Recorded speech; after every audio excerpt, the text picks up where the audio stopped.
All right, welcome everyone to the very first episode of Too Much Talent. I'm Matt, one of the co-founders of Finlay, former recruiter and a guy who spent way too much time reading CVs or resumes for you Americans out there, and also pretending to enjoy small talk. I tried to get Oprah for this interview, but she was fully booked. So instead, today I'm here interviewing our fearless leader, Scott, the CEO of Finlay, and we're going to talk about something that's going to blow your mind. AI agents and the future of recruitment. Scott, you ready to drop some knowledge? Yeah, thanks, Matt. A little bit disappointed that you're not Oprah today, but yeah, let's get into it. Me too, but hopefully I'll be there one day. One day. Yeah. Yeah, so as you said, let's get into it because this is really kind of exciting stuff. Maybe a little bit terrifying as well, but in a positive way.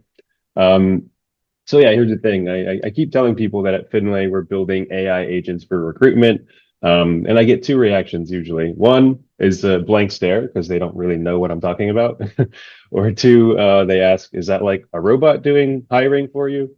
Yeah. So Scott, can you explain to everybody what actually is an AI agent? It's not a robot. Uh, but yeah, sure, Matt. So think of an AI agent as a really productive member of your team and a team member that never sleeps, never forgets, never complains about Mondays. And in recruitment, it's like having someone who can also kind of go through the internet and not just LinkedIn, but GitHub, Reddit forums, Stack Overflow, and all these places where, for example, developers might live and find the perfect candidates, evaluate them, and nudge and communicate with them and their hiring managers and adapt to all these random curveballs that life throws at it and do this throughout the entire process seamlessly, all without needing a coffee. So that's what an AI agent is, and that's part of what we do here at Finlay. That's a lot of cost savings if you don't have to have a coffee machine in your office, huh? Yeah, especially And Nespresso. and I would add to that, ghosting will be a thing of the past. There'll be no chance for ghosting, which is one of the most, complained about things in recruitment, I would say. But yeah, putting all these things together, it kind of sounds like I'm out of a job. No, no, no, no, no, Maddie. So I think there's a real opportunity to transform your role or the role of a recruiter to both a cultural ambassador and operator. And when you think about AI, it's maybe something that gets it right 90% of the time, right? And so you compound that over 10 steps in a hiring process, for example, and there's a risk of only being 10% accurate at the end of the journey. And this is why enterprises are both optimistic about AI, but approaching it very carefully, and they should be.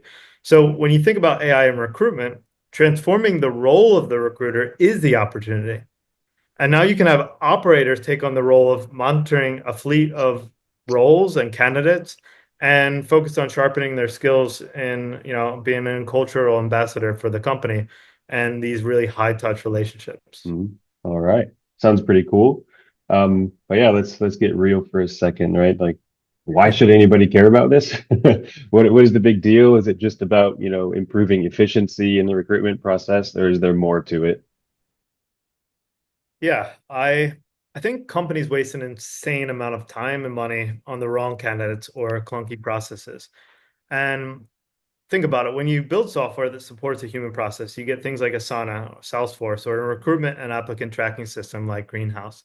But when you combine software and AI agents together, it makes the software a much lighter and less UI heavy experience because it's not one-to-one design built around the recruiter. And because of this, the traditional software market in recruitment goes from about 2 billion to $3 billion in market size to over a $500 billion industry built around the organization, not the recruiter.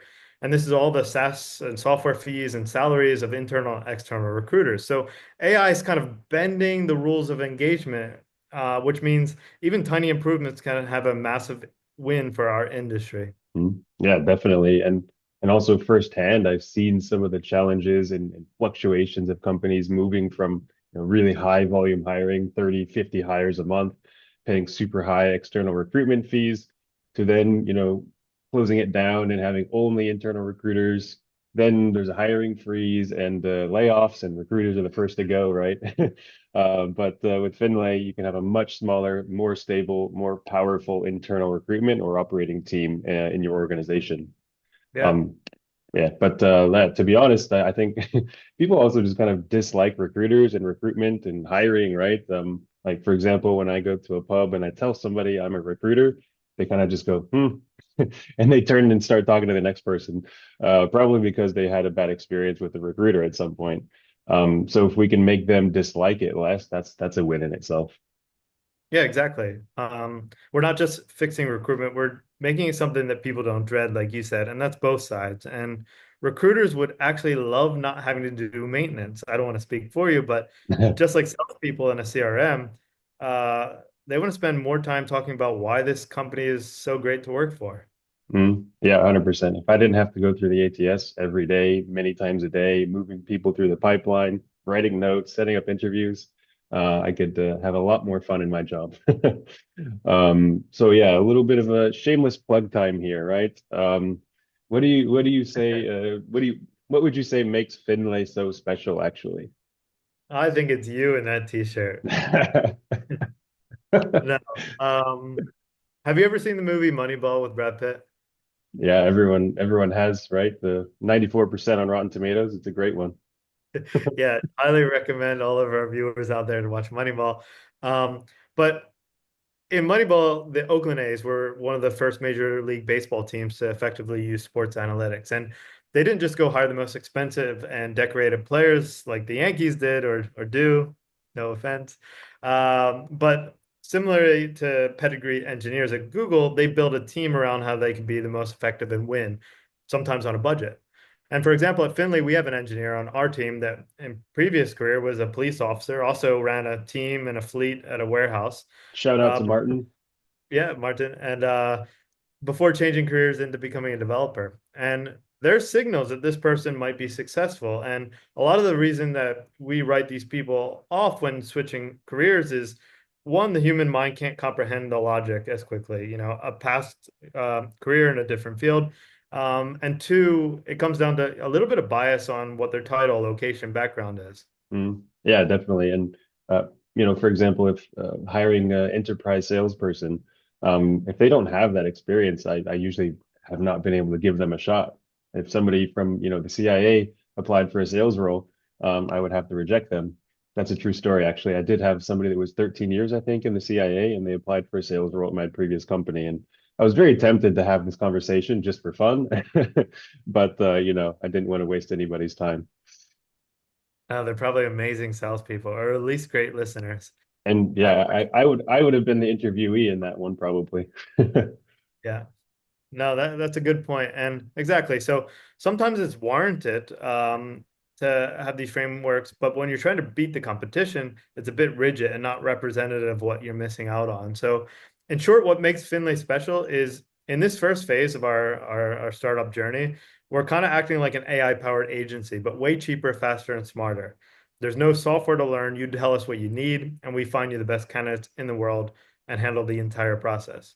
Um, a few things we aim to do. We want you to see 40% candidates that you've never seen before, not where all the other recruiters are spending all their time looking at the same profiles on LinkedIn.